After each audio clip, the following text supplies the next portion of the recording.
শেষ করছি নতুন কুড়ি ফুটবলের খবর দিয়ে। তীব্র পারিবারিক অনটন, সামাজিক প্রতিবন্ধকতাকে বুটের তলায় নিয়ে অদম্য ছুটে চলা আজ ফারিহা মনিকে দেশসেরা বালিকা ফুটবলারের মর্যাদায় বসিয়েছে। এবারের নতুন কুড়ি ফুটবলের টুর্নামেন্ট সেরা পুরস্কারের জিতে বাংলাদেশের জার্সিতে খেলার স্বপ্নে বিভোর ফারিহা মনি। নাটোর থেকে হালিম খানের তথ্য ও ছবিতে আরো জানাচ্ছেন কুশল ইয়াসির। নাম ফারিয়া আক্তার মনি, তবে সবাই ডাকে ফারিয়া মনি বলে। নাটোরের লালপুরের নান্দগ্রামের দামালেই বালিকার জীবনটা যেন পল্লীকবি জসিমউদ্দিনের আসমানির মতোই। বাবা প্রতিবন্ধী, সড়ক শ্রমিক, মা টেনে নিয়ে চলেছেন সংসার। সেখানে মেয়ের ফুটবল খেলা তাদের চোখে বিলাসিতা, কিন্তু ফুটবল তার নেশায়, রক্তে। প্রাথমিক বিদ্যালয়ের হাতেখড়ি ফুটবলে এখন সপ্তম শ্রেণীর ছাত্রী।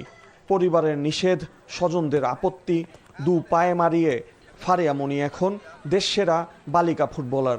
এবারের নতুন করে ফুটবলে রাজশাহী বিভাগের হয়ে লড়েছেন মাঠ জুড়ে, হয়েছেন টুর্নামেন্ট সেরা। প্রথমে যাই আমরা টাইব্রেকারে জিতছিলাম, সেদিনই আমার প্রথম মাঠে নামা।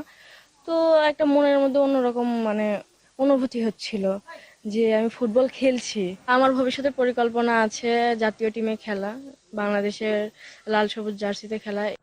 মেয়ের সাফল্যে উচ্ছ্বসিত পরিবারের সদস্যরা। আমার মেয়েটা প্রধানমন্ত্রী নিজে মাথাত হাত বুলিয়ে দিচ্ছে, বা ক্রীড়ামন্ত্রী আমার মেয়েটা যে আশ্বাস বুলিয়ে দিচ্ছে, তো মনের মধ্যে এখন তার জন্য খুবই আনন্দ বা খুবই ভালো লাগতেছে। ফারিয়া মনি এখন হয়ে উঠেছেন গ্রামের মধ্যমণি। সংগ্রামী জীবন ছাপিয়ে অদম্য এই ফুটবল কন্যা জাতীয় দলের হয়ে লাল সবুজের পতাকা ওড়াতে চান বিশ্বের দরবারে। কুশল ইয়াসির, NTV স্পোর্টস ডেস্ক।